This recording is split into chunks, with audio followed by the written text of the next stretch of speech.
खुलुमबाय गोजोन फुंबिलि बयनिसिमबो नोंथांमोनखौ आंनि चेनेलाव गासैखौबो बरायनाय बहरग्रोनाय थाबाय आसा खालामो नोंथांमोना खौरांखौ नायनानै मोजां मोनगोन।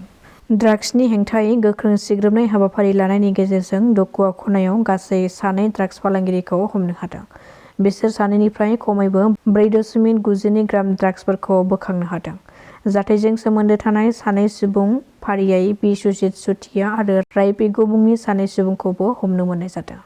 बेनि अनगायैबो रौता पुलिस थानानि मोखाङाव सिग्रोमनाय हाबाफारि लानायनि गेजेरजों गोबां बिबांनि गान्जाखौ हमनो हादों। माजबादनि सिंनि जायगानिफ्राय हाजोसिम लांबाय थानाय समावनो पुलिसआ गान्जाखौ जब्द खालामो। मोनसे स्रोद सुलुंनिफ्राय रौता पुलिस थानानि बिबानगिरि प्रणब कुमार डेकाया साब इन्सपेक्टर परिक्षित दासनि दैदेननायाव 15 नं माहारियारि राजा लामायाव सिग्रोमनाय समाव गंसे AA01 BK 1177 नम्बरनि गारिनिफ्राय गुफुर प्लास्टिकजों बोननानै लाबोनाय 42.210 किल'ग्राम लिरथायनि गं 8 गान्जा पेकेटखौ बोखांनो हादों। पुलिसआ गारि सालायगिरि आरो गान्जा जगायग्रा मृणाल फरालिखौ हाजोनि 1 नं बोकाटानिफ्राय खारनो हादों। बे जाथायखौ लानानै रौता पुलिसआ थानायाव केस नम्बर 03/26 नि सिङाव मोनसे केस रेजिस्टार खालामदों आरो बेनि सायाव नायबिजिरनाया दायो सोलिगासिनो दङ। आसामनि गासै जिल्लाफ्राव चेक राननानै होबोनाय बादिनो मैयानि सानावबो आसामनि गिबि मन्थ्रि डक्टर हिमन्त बिश्व शर्माया डिमरियायाव आइजोफोरनो 10,000 रांनि चेकखौ राननानै होदों। गासै 24,767 आइजोफोरनो उद्यमिता आसनिनि गेजेरजों चेक राननानै होदों गिबि मन्थ्रिया। फिन आरोबाव हाग्रानि मैदेरा मानसि बुथारनाय जाथाय। हजायाव फिन आरोबाव मैदेरनि गाग्लोबनायाव सासे सुबुंनि जिउ खहा जादों। गामिनि सुबुंफोरा मिथिहोनाय बादिब्ला हाग्रानिफ्राय आदार नागिरनानै फैनाय मैदेरा हरनि उन्दुफुबाय थानाय 12 रिंगासो समाव फैनानै न' बां सिफायनानै सोरलां बोरलां खालामनायजों लोगोसे 60 बोसोर बैसोनि प्रकाश बिश्वास मुंनि सासे सुबुंखौ बुथारनानै गालांदों।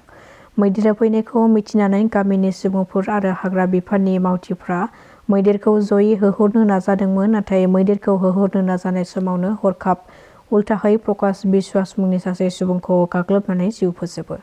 हाग्रानि मैदेरा खमैबो 5 नखरफोरखौ सिफायनानै गालांदों होननानै मिथिहोदों गामिनि रायजोफ्रा।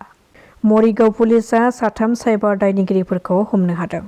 रायजोआव साइबार दायनिगिरिफ्रा बांनायनिफ्राय बांनायखौ लानानै मोनसे गोख्रों सिग्रोमनाय हाबाफारि बानजायदोंमोन मरिगाव पुलिसआ।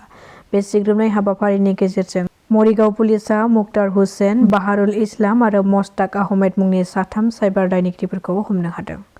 बिसोर 3 सुबुङा गोबाव समनिफ्रायनो गोबां फसंथानफोरनिफ्राय नंखाय मुं सिनायथि होनानै पान कार्ड आरो मबाइल नाम्बारनि गेजेरजों गोबां रां लुथिदोंमोन। 26 নিৰ্বাচনটো অতি সোনকালে এপ্ৰিল মাহৰ বিহুৰ আগত হ'ব বুলি আমি শুনা পাইছোঁ।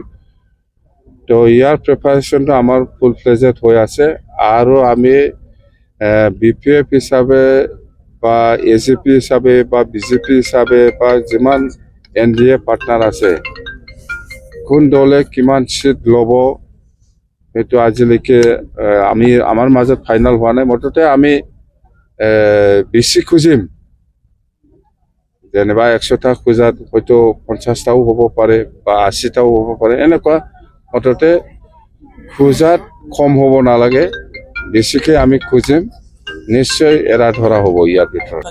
UPPL ষ্টেট বা দিল্লীত আজিলৈকেও NDA হিচাপে আছে, অকল BTCত নাই। এইবাৰো এছেম্বলি ইলেকশ্যনত যদি BJPয়ে দিল্লী বা ষ্টেটত যেহেতু আজিৰ দিনলৈকে NDA হিচাপে আছে, ইয়াৰ যদি লয় আমাৰ ক'ব লগা একো নাই, কিন্তু BTCত ভাগ নাই। BTC ক্ষেত্ৰত কোনো UPPLৰ লগত মিলা মিছা কৰাৰ কোনো প্ৰশ্ন অহা নাই BTC ক্ষেত্ৰত।